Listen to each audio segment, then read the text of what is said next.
Hi, everybody. Good afternoon, good evening, and good morning, wherever you are. Thank you very much for joining the Boardroom Club today to our AI Summit, featuring executive from top tech companies revolutionizing the world as we speak. My name is Yossi Garmazi, and I'm joined here also by a good friend of mine, Jacob Chizunza. Jacob. Hi, everyone. Glad to be here. Thank you very much for all of you joining us today. So today we are fortunate enough to interview none other than Jahanvi Sardana, partner at Index Ventures, where she mainly invests on cybersecurity, enterprise software, and fintech from seed to pre-IPO stages. Among her investments along the years, you could find fascinating companies like Thatch, Sublime Security, Orca, and even Island of Dynamic that we recently interviewed on our platform. So Jahanvi, thank you so much for joining us today. Great to be here. Thank you so much for having me. Yeah, so Janvi, I thought to start with a very interesting question. What led you to the tech world in the first place? Was there any pivotal moment early on in your journey that sparked your excitement about this field? So I grew up in India where, just growing up, you see how technology can be such a great equalizer. You don't always have the same access and opportunities as you do in the West, but I saw how the country was transforming. And for instance, take a technology like UPI payments, where a street vendor is able to accept money instantly, the same as like a Fortune 500 company. Or I saw how with internet and mobile, it was really collapsing barriers to education and opportunity, knowledge. And that's always really stuck with me. But I didn't start off in venture or technology even. I started my career in private equity, where you were investing in businesses, but very different types of businesses, where the game was a lot of like optimizing the bottom line. Very useful training and very grateful to have it, but not always the most inspiring in terms of growth and dreaming. So I wanted to be in the trenches of growth where entrepreneurs are building, not just reading financials. So I weaseled my way into tech investing, literally like reached out to the team at Stripes, got connected to them, sort of made my own luck, and really got the taste of working with founders who were a little bit irrational and, just really like dreaming. And I was hooked and couldn't go back. Yeah, definitely. And I agree that with specifically technology, you could make a lot of difference. And Janvi, something interesting about your venture capital career is that you already worked at the VC at Stripes and then you transitioned to Index Ventures. But how does a move like that work in the venture capital world in terms of the investments and maintaining relationships with the founder that you have worked with before? Yes, it's a great question. As you mentioned, venture is a relationship business. So when you move firms, of course, you're not actively part of those investments anymore, but the relationships don't vanish. And I'm so excited about some of the investments, all the investments I've made at Stripes and all the founders that are doing incredible work. So I'm so excited about where Island is headed, and just saw Dan a few months ago. And another investment of mine at Stripes was Lithic, which is actually also an index investment. So I'm very much in touch with that team. So yes, you have to hand over the investments formally, but couldn't be more excited about these founders, and such a privilege to have gotten to work with them. Indeed, Dan Amiga is a great guy. I mean, we had a super fascinating episode with him. Now reimagining and revolutionizing the enterprise browser industry. Yeah. You meet with a tons of entrepreneurs and some of them for the first time. So I was just wondering, what is the first question that you ask them when you meet them? I don't always start with what they're building. For me, what's more interesting is the why. Like, why are you building this? Why are you dedicating the next 10, 20, 30 years of your life to this? Why this problem? Why now? And also, why you? Like, if this is such an exciting opportunity, why will you be the one to go out and build something phenomenal and a market leader? And what I find is that the best founders have some sort of insight that it feels like it's something that they know that others don't. And it doesn't need to be so sophisticated or so complicated, but it's actually almost always very simple, but non-obvious. So you mentioned Dan Amiga from Island. Their unique insight was security tools in the past have been bolted onto the operating system. But what if the operating system, and in their case, the browser, was secure by design? It's kind of the insight that's obvious in retrospect. But in that moment, like the reality is that nobody's thinking about the world that way. And with these questions, within minutes, you can tell if a founder is genuinely obsessed with a problem, or are they, like sort of shopping for a market. Yeah, and I can tell you that even with other founders that we interview on the platform, there was, I think, most of the time a moment that sparked their excitement about this specific problem. Maybe something that even happened to them in their previous company they founded or even worked with as a regular employee. So there is always this moment. And I guess also there is a deal breakers when, I don't know, you meet with entrepreneurs, but you need to pass on the investments, even if the market product look promising, right?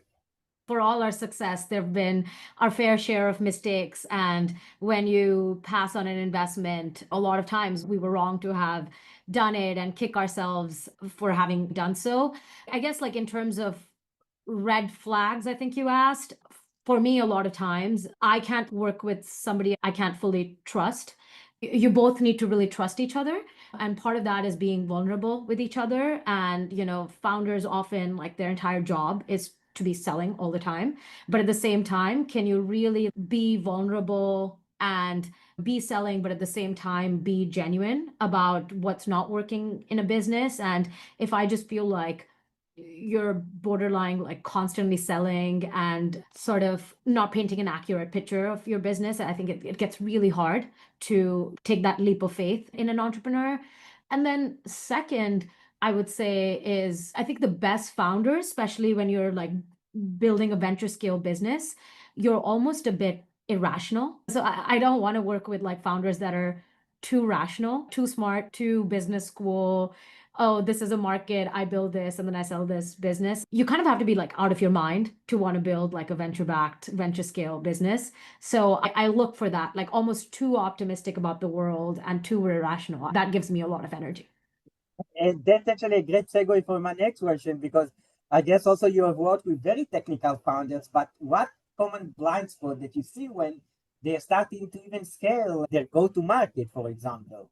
And this is particularly true for cybersecurity. I think all technical founders want to believe that the best product wins. The reality is, especially in cyber, often the best go-to-market wins.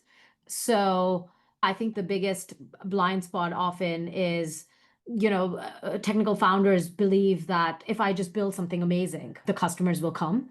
But in reality, you actually have to convince the customers to buy it, and you have to invest in sales and marketing and all that boring stuff that technical founders don't want to believe in, but the best ones grow to learn and hire for and really appreciate. And Janvi, now some of these technical founders have very interesting idea, sometimes even out of the blue and how to categorize pitches.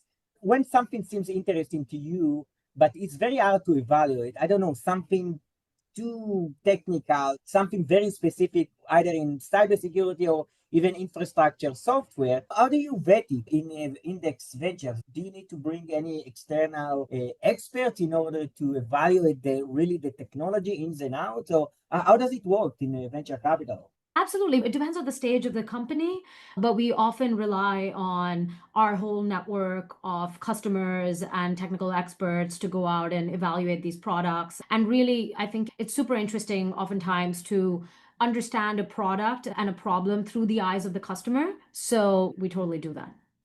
And now I want to move on to some of your standout investments in Index. So one of them is Thatch, which is reshaping employer-sponsored health benefits. But what's new to you in such a complex, regulated space like healthcare? Because we interview some of these folks from this space, and it's very regulated and very hard to grasp sometimes. Yeah, absolutely. I'm still learning every day, but since Index opened up our New York presence, an area that we've gotten deeper in is healthcare.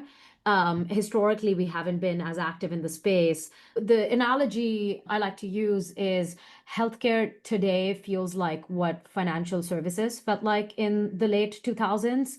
And we've had a long history of investing in fintech companies, and four things were true then. One was there was like friction everywhere. There was opaque pricing by the big banks. There were these legacy gatekeepers. And then the financial crisis happened in '08, and the consumer trust totally broke. And three things changed. Regulation opened up, the tech stack matured, where there was like all these new technology waves like open banking that made it easy to start a fintech company. And the consumer sentiment, people started trusting innovation over long-standing institutions. And out of that came out companies like Revolut and Robinhood and Wise and so many, so forth. And we believe that the same forces are converging in healthcare, where regulation is quietly opening up to innovation. Technology is maturing, where electronic health records are opening up their APIs. That's leading to more innovation. And lastly, and most importantly, just the consumer sentiment is in the same state as where it was for financial services in '08. Like COVID has really shown to people that the system wasn't there when people needed it, and trust has broken. And when this trust breaks, a vacuum forms, and we're seeing a lot of exciting opportunities in healthcare as a result of it. And the most interesting to me is the kind of founders that are coming out and building in healthcare. They are not coming out of the system, so they're not coming out of the big health systems. These founders are actually coming from the waiting rooms and the surprise bills and the broken patient experiences. So they're here because it's really personal to them. So an example of that is the Thatch founders. Like, they don't come from the healthcare system in a lot of ways, but in other ways feel so obsessed with the problem because they've seen the system not serve them well. I agree, and I can tell you that we just released an episode with the CEO of Kale, also healthcare and AI company, and he also non-practitioner. I think it was in Wix and Vroom, not healthcare company, in order to revolutionize the healthcare system. And one interesting fact that I learned about the healthcare system in the US is the US spends about 20% of all their GDP in healthcare, yet this vertical lacked innovation in every sense compared to the other, as you mentioned, fintech or cybersecurity, of course. So it's very interesting to see a company like the Thatch gonna revolutionize and take it back where it should be. And I want to move on now to cybersecurity, because I know that you've worked with a lot of cyber companies and entrepreneurs. You backed Sublime Security at Index for its open and community-led model. But how do you see this approach scaling in a market traditionally dominated by a closed black box systems? Yeah, it goes back to what I was talking about with founders having unique insight and very opinionated view on their market and product. And I think Josh and Ian from Sublime were exactly that, where the system where it stands today just doesn't serve the end customers. It doesn't make sense that you have this black box where you have no visibility into why something was detected versus not. And also, my needs for my email security will be different from your needs. So why isn't this configurable? And also, like different personas, you should have different thresholds. So having this very unique technology where you can just deliver email security in a very different way, I think is so exciting. And on the community-led piece, that to me is so exciting, where you have the power of the collective. Let's all work together against the common enemy and contribute to this data model.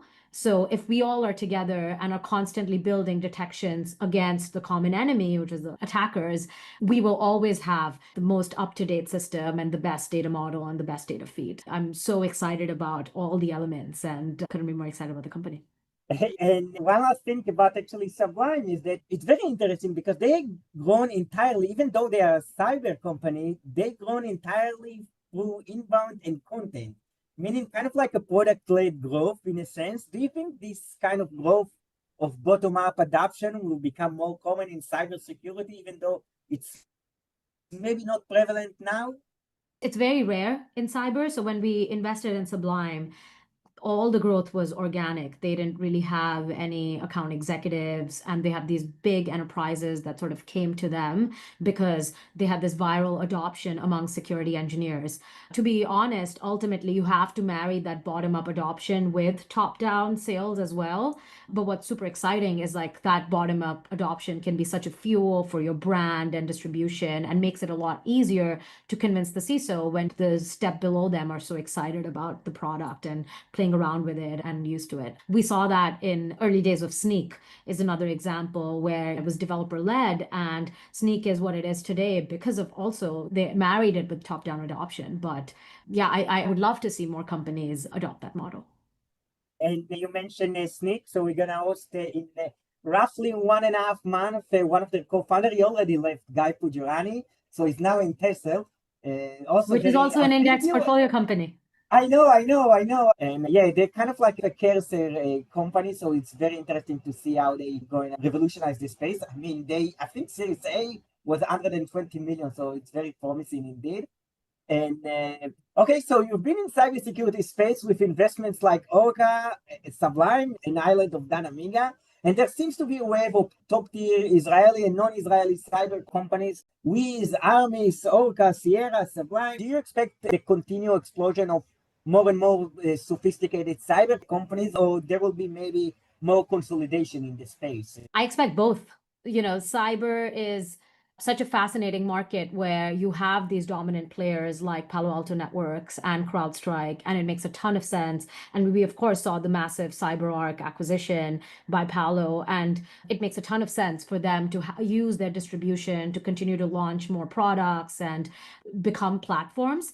But at the same time, what's fascinating is how cyber is one of the few markets where even the giants have low double-digit market share. CrowdStrike is the biggest giant in endpoint detection, and I think they have like around 11 to 12% market share. That fragmentation also creates a ton of room for a wave of new entrants to go out and take that market share, where even as a number 2 or number 3 player, you can be a large independent company. It's super fascinating industry indeed. And it seems a lot of things going on. So it's a great segue for my next and last question before we move on to Jacob here. That's also a fascinating question to ask you. So as we see, AI lowers the barriers for attackers to launch sophisticated phishing or social engineering campaign. How do you see this affecting the cybersecurity investing landscape in the short term, let's say in the next few years? Cybersecurity has been such a lucrative and such a phenomenal market from an investing point of view, and I only expect it to become even more exciting and needed. To your point, AI has lowered the cost of offense to nearly zero in a lot of ways. Like anyone can use ChatGPT to launch a phishing attack and create a deepfake voice at scale, and that's really terrifying, and it creates a lot of opportunity on the defense side. So the best startups will need to use AI to level the playing field and automate detection and shrink analyst workloads who are already overwhelmed with so much and spot patterns that humans can't. And it goes back to what we were talking about earlier, where you will need that community-led approach where we all need to work together to fight the common enemy. And I can tell you that actually I've been at the last RSA conference in San Francisco, and there was George Kurtz on the stage with the president of CrowdStrike, and they actually just did a sort of example how easy it is to launch a sophisticated cyber attack by just asking a few questions in ChatGPT. And it was fascinating. Just showed in 5 minutes how we can launch a very sophisticated one. So it's very interesting to see how a company like Sublime gonna revolutionize the space. And Jahanvi, I've got a bunch of more questions to ask you, but Jacob here, my friend, has also fascinating questions. So Jacob, Jake has been quiet and waiting. I've been enjoying, you teaching us a lot about the industry, the most successful projects that you're venturing into. And it's quite fascinating to understand your way of thinking, how you're selecting people to invest, how do you read their minds, and how do you sort of create successful partnership. Just then moving on to index ventures and market dynamics, right? Index has backed category-defining companies like Datadog, Wiz, Revolut, and Figma, What do you think has led to such consistent success and across geographies and industries? I think just keeping founders as our North Star and not being distracted in a lot of ways from some of the hype and cycles like crypto, we largely stayed away from, and the whole energy cycle as well. So just focusing on our craft and really believing that the best entrepreneurs can come out of anywhere, any geography, any place. And yeah, really honing in on that has been the biggest reason for success. Yeah, I mean, you have clarified it. Just today in gym, I was listening to news and they were saying that Meta has stopped hiring the AI. There have been some wars in trying to get the best talent, right? So speaking of scale of AI, we are seeing an AI hiring arms race with startups spending massive amounts Yeah. on talents, right? Some of the salaries are quite ridiculous. Do you think this level of spending is sustainable? And how do investors' excitement with expectation around the actual revenue growth?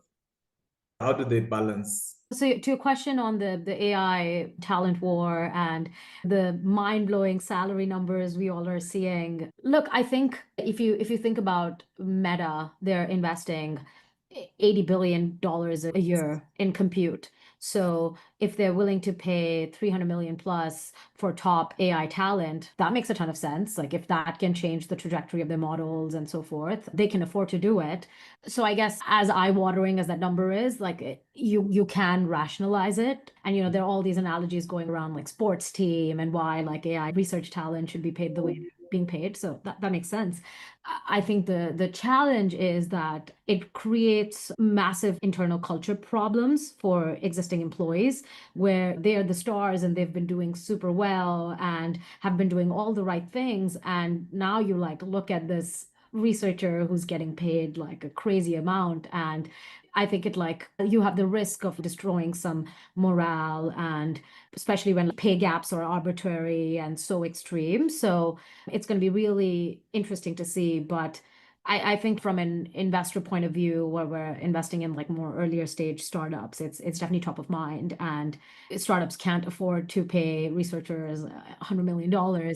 So there is certainly a talent war. And it goes back to, can you just really rally people behind the mission and behind the ultimate enterprise value of your startup to justify, to make up for that amount? You have literally clarified it because it was quite fascinating to me today to say, oh, Meta is actually stopped because they've been leading in terms of taking talent from Google, Microsoft. They need to find some point of equilibrium to make up for the difference. Switching gears now, you have built a reputation for spotting unique, high potential founders. What signals do you look for in early conversation that others might not or might miss? I think early in the conversations, a lot of times you end up building relationships with founders over months, sometimes even years before you invest. And that's not always the case. There are times when you meet them and then in 3 days, term sheet signed, money wired. But in the former, you get the benefit of really almost seeing their growth. I think the best founders have just very steep slopes. And, as sometimes as investors, the blind spot and the mistakes we make, we view founders more as static.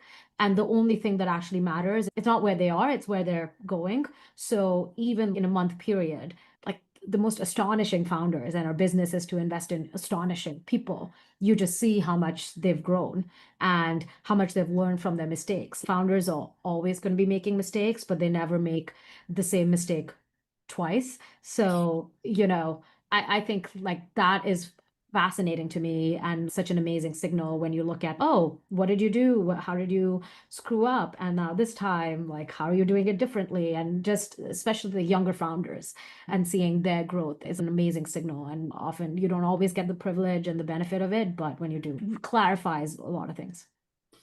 You mentioned mistakes from the founder's side of view and them learning from their mistakes so that they don't repeat it twice. Coming to you, what one lesson have you learned in your early VC journey that became important to you that you always refer back to as a lesson? So two things. One, I would get obsessed with markets and really thinking about the market opportunity, the market size, and also having come from more late stage investing, you can look at the traction and getting obsessed with that and not focusing enough on the founder. So that's been something that I've been trying to hone my craft on, and it's a lifelong journey. But I think the biggest lesson is when you meet an astonishing person, what they're building, where they're building, what traction they have, just throw it all out of the window and just back this person. And second comes down to the founder archetype. I think a lot of times early in my career, you get a ton of comfort from people who are seasoned executives and have seen the movie before, and you feel like, oh, they'll do something amazing second time around, especially in cyber. They're like phenomenal second time founders. But over rotating towards that is also a mistake, especially when you're seeing it in AI age. The young 20-year-old is eating the seasoned second timers lunch. So that's also been something that I'm trying to not over rotate towards, and never underestimating a young, hungry person. Thank you very much. I mean, switching on gears, moving away from a bit of technical. Me and Josie, we're just coming from business school, and we have peers that are going to watch this podcast. There are people who are quite fascinated about wanting to be entrepreneurs, but they don't know what to do. What advice would you give for entrepreneurs? Think about what is it that you want to spend 20 years of your life doing. So more long-term than short-term. And I don't think you should be an entrepreneur for the sake of being an entrepreneur. You should actually take your time to really understand what you want to do and where you get joy, not rushing into things, I guess, and really like having an open mind, especially in the AI age. Something we look for in founders is lack of religion. Like, things are moving so fast. So being opinionated about being unopinionated and being willing to pivot when you realize, oh, I'm building this thing, but actually this other thing is even more exciting, and skating where the puck is going. I think especially in this AI age and how things are moving at the speed of lightning is really important. In this career, and also as we are growing in our professional endeavors, we always need mentors. Can you tell me someone who has impacted you most as a mentor? If I just look back at the arc of my life, what has really been phenomenal and changed the trajectory of my life is meeting people who trust me way more than I trust myself. Almost because, like, as a high ambition type A person, you can get into this circle of self-doubt, and sometimes you just need somebody who believes in you even more than yourself. So I had that growing up with my parents, where, growing up in like a small city in India, and you put a cap on yourself, but you have somebody around you who's like, you can do anything, you can be anyone you want, and we got your back. I had a teacher in my school like that who had a huge impact on my life. And more recently, in a more professional setting, one of my partners, Sherduo, who hired me at Index, who's had sort of the same mentality, where we're like, well, here for you and to help you wherever you need. But most importantly, go in the deep end of the pool, because I believe you can figure this out. And then the next thing you know, you actually can figure this out. It makes sense, actually, considering that if you're in a different environment, sometimes you get to self-doubt yourself. But going to funny stuff now, do you have any special hobbies outside work? As I work, all I do is work. No, I'm kidding. I grew up playing badminton. And so I've always had a knack for racket sports. Moving to the US, everyone makes so much fun of me because people are like, what the hell is badminton? I actually did get into paddle. And so I've been playing more of that. I've also very recently gotten a lot into chess. My mom used to play mobile games, which she realizes like such a waste of time. She started playing chess, and I started playing chess with my mom, and now I'm obsessed. I like use chess.com on my phone more than anything else. So that's been fun. It's always good to refresh your mind by challenging yourself, because Yeah. chess is not easy. I've not beaten a computer. I'm still looking forward for that day that I'll beat it. Everyone enjoys watching movies. What's your favorite movie to watch? Probably Forrest Gump. It's just such a feel-good movie and just the right mix of history. So it's just like my go-to old school movie. I don't know if you watch it because you mentioned chess. There is Queen Gambit.